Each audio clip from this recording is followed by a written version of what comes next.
Bet horse racing on DRF Bets. We'll match your first deposit of $200. Get free expert picks and past performances, plus weekly cash back. All from Daily Racing Form, the most trusted name in horse racing.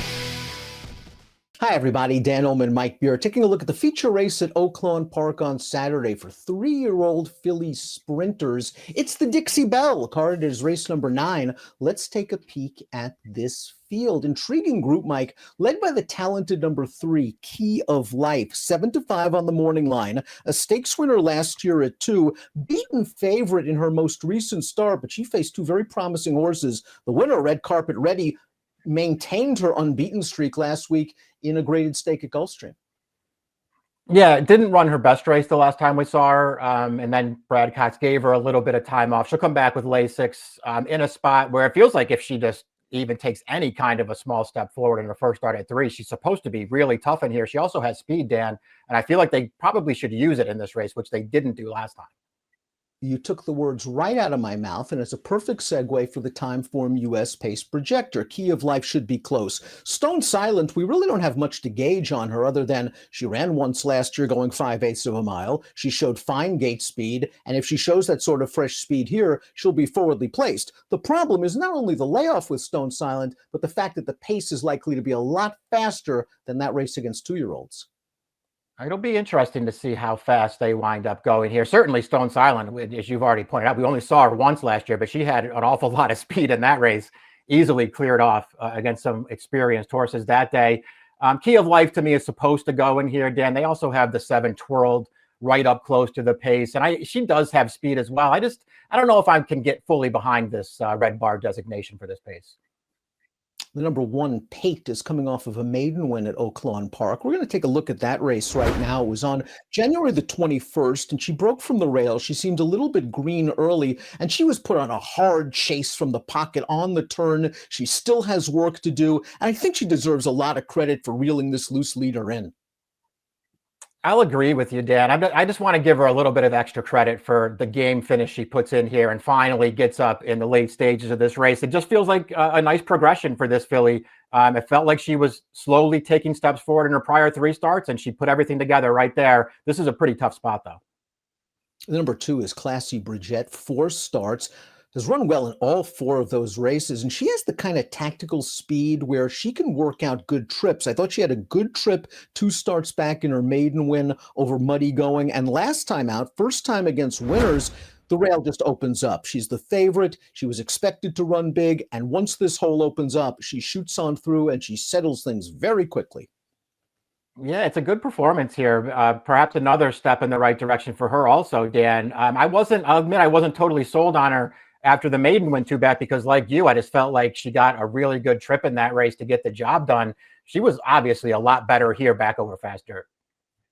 Key of Life is the lone 3-time winner in the field and the deserving 7-5 morning line favorite. Brad Cox, Flavia Pratt, lots of ability. She showed that 2 starts back in the Myrtlewood. She popped a big Beyer speed figure going 3/4 of a mile. And last time out at Churchill Downs, it just didn't seem like they really wanted to use her speed that much. I thought she ran just fine. She's the horse to beat. Yeah, just couldn't really make up any ground in the stretch in that last one. But like you did, I just thought it was a mistake to give her such a passive ride early in that race. And you could see Florent Giroux, sort of sitting in behind the leaders in there with a huge hold on this filly. I don't really understand why they rode her that way. Her prior 3 starts were all good. This is a filly who had big trouble when she lost her debut as a heavy favorite. And after that, she just dominated 3 straight fields, including that stakes race at Keeneland. The number 4, Stone Silent, was a very precocious 2-year-old. She sold for $410,000 at a 2-year-olds in training sale, and then made her debut in a little stakes race for very precocious 2-year-olds in the Fasig-Tipton Debutante. We watched this race going 5/8 of a mile. Remember, these are 2-year-olds in June, and I don't think Stone Silent beat much, but she was just too fast for them out of the gate, and she wins very easily. Now, I was looking forward to seeing her in some of the sprint races for 2-year-old fillies over the summer at Del Mar. Unfortunately, Stone Silent had a knee chip and missed the remainder of the year, so she's going to have to do this off a long layoff. Yeah, that's I guess has to be the main concern, because she was obviously a precocious 2-year-old. She doesn't even really have a huge pedigree, Dan, and they paid a lot of money for her. So you know that she was fast at the 2-year-old in training sale, and she showed it in her debut. It was a pretty impressive race. We'll see how she comes back. If she comes back as good as she was, it's going to be tough in here. 78 buyer speed figure for a June 2-year-old. That's pretty impressive. She'll get Lasix for the first time for John Sadler. Always Angels is up next, and she was a winner last time out, albeit against much weaker competition. Let's watch that performance. Her first start off a fairly significant layoff, about 3 months or so. She's in for the 40,000 starter tag. She got right up close to a reasonable pace, and she makes the lead from a tired leader and goes on to win. She needs a buyer boost. Yeah, it does. Not a lot of running going on behind her here. Just kind of feels like she was in the right spot after a little bit of a layoff. The new trainer does really good work off the claim. We'll see if you can improve her, because she didn't improve winning that race, and she's going to have to improve a lot to go against this field. I think the number 6 Parity is somewhat interesting at a price. I know the speed figure isn't there just yet, but she's so lightly raced, I think you could still project plenty of improvement. Now, she raced for this barn one time. That was her career debut at Churchill Downs, where she rated from off the pace and finished strongly. She ran twice for Baffert in Southern California, showed speed both times. I think they revert to the rating tactics here with Lasix on, and maybe she can get a piece of this at the very least at a big price. Yeah, I can see all those things being true, Dan. I like you. I thought her debut was pretty good. I know it was on a sloppy track. I thought she ran pretty well in that race.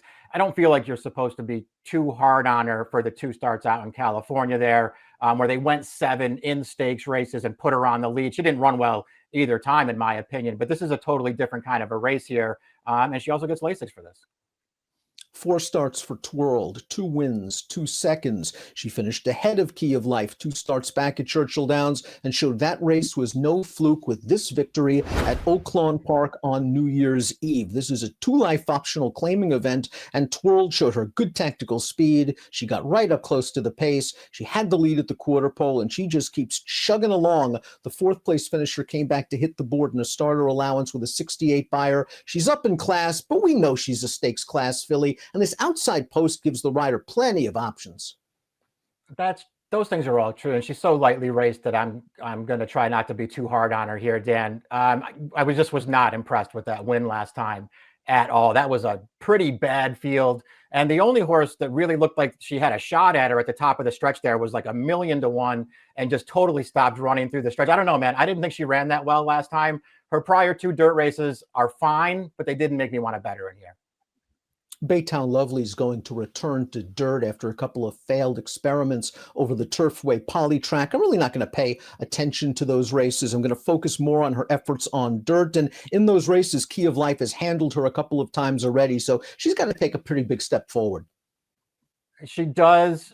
She was the one horse in here, though, who felt like it was going to be a big price that I want to try to use somewhere. I don't really care about the 2 all-weather races in her last 2 starts. The race prior to that, though, the race you're talking about, one of them anyway, where she was behind Twirled and Key of Life, I didn't think she ran poorly in there, Dan. She was last early. It's not like that was a super fast pace, and she was making up ground at the end of that race. I kind of felt like she was compromised, and maybe she's just really dirtied up now. And if this Timeform US pace projector is correct and the pace is hot, it could set things up for a closer like Baytown Lovely. Top pick time for the Dixie Belle Stakes, some nice 3-year-old filly sprinters. You're going with Key of Life. She showed a lot last year or two. She just looks like the horse to beat. I have a feeling she's going to be aggressively ridden. Really, the key to Key of Life's race is how quick is the horse next door, Stone Silent. Yeah, exactly. I feel like it's not supposed to really matter for Flavian Pratt, who's taken over here. He's just supposed to go with this horse. And, Stone Silent, who was really good first time out off that long layoff, if she wants to come out of there running, make her race. Curious to see what we get from Stone Silent. I was pretty impressed with what I saw in that one and only start at 2. And Sadler's thinking big. No first level allowance for her off the layoff. Right into a stake and shipping all the way across the country. 4-3-1-2 for me. 3-4-8-7 for Mike. It's the Dixie Bell at Oaklawn on Saturday. Good luck.